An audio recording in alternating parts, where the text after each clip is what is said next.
سوچو ایک شہر جو 5000 سال پہلے بھی اتنا منظم تھا کہ اس کی سڑکیں سیدھی اور صاف تھیں اور گھروں میں اپنے کنویں اور نلکے تھے۔ یہ انڈس ویلی سویلائزیشن تھی جہاں لوگ سائنس اور آرٹ کو ایک نازک تازگی سے ملا کے اپنی زندگی کو سجاتے تھے۔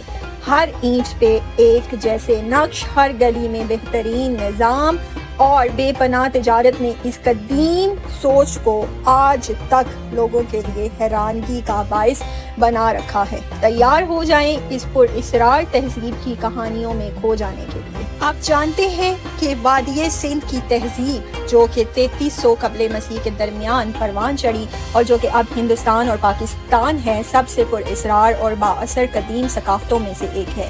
اس کے شہر جیسے کہ ہڑپا اور موہنجو داڑو شہری منصوبہ بندی کے کمالات تھے، جہاں پہ یکساں پکی ہوئی اینٹوں سے بنے مکانات تھے، چوڑی سیدھی سڑکیں تھیں اور دنیا کا قدیم بہترین نکاسی آب کا نظام تھا۔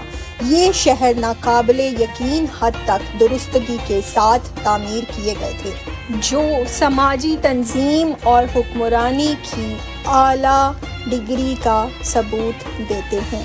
عوامی کنویں، حمام اور اناج عام تھے، جو حفظان صحت کی اہمیت اور کمیونٹی ویلفیئر کی اہمیت کو اجاگر کرتے تھے۔ وہاں پہ اضافی فصلوں کے مؤثر ذخیرے بھی تھے تاکہ لوگوں کو کبھی قحط کا سامنا نہ کرنا پڑے۔ وادی سندھ کے لوگ انتہائی ہنرمند کاریگر تھے، کسان تھے اور تاجر تھے۔ وہ گندم، جو، کپاس اور مختلف قسم کے پھلوں اور سبزیوں کی کاشت کرتے تھے اور مویشی، بھیڑ اور بکری جیسے جانور کو پالتے تھے۔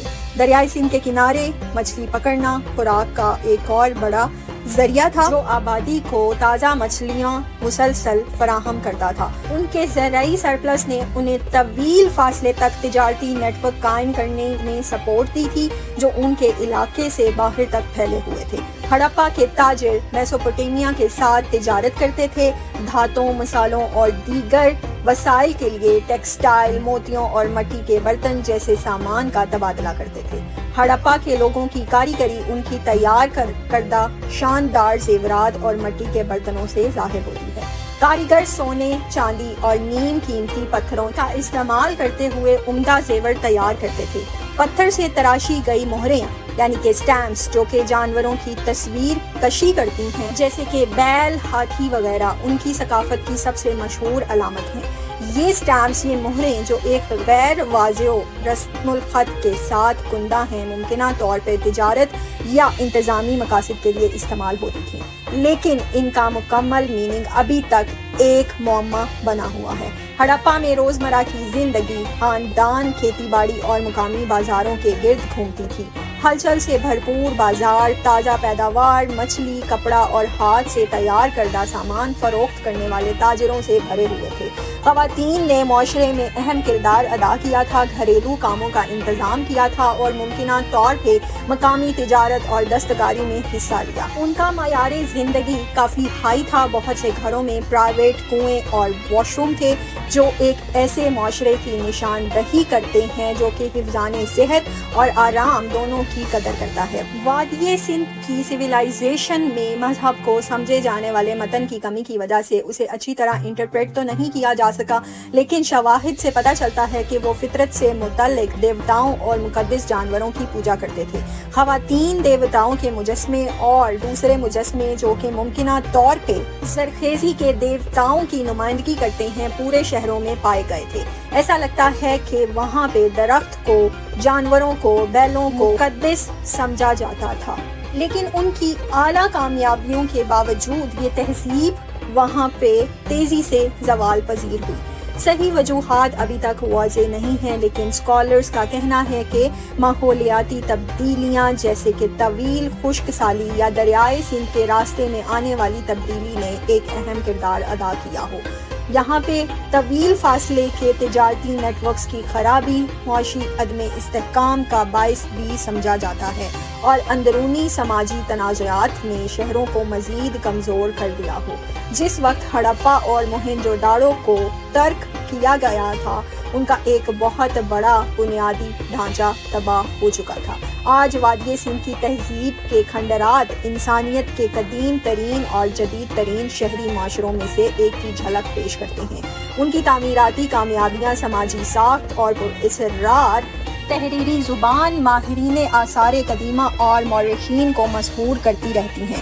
اگرچہ ان کے زوال کی وجوہات قدیم دنیا کے سب سے بڑے اسراروں میں سے ہیں، لیکن ان کی میراث برصغیر پاک و ہند کی ثقافتی اور زرعی طریقوں میں زندہ ہے۔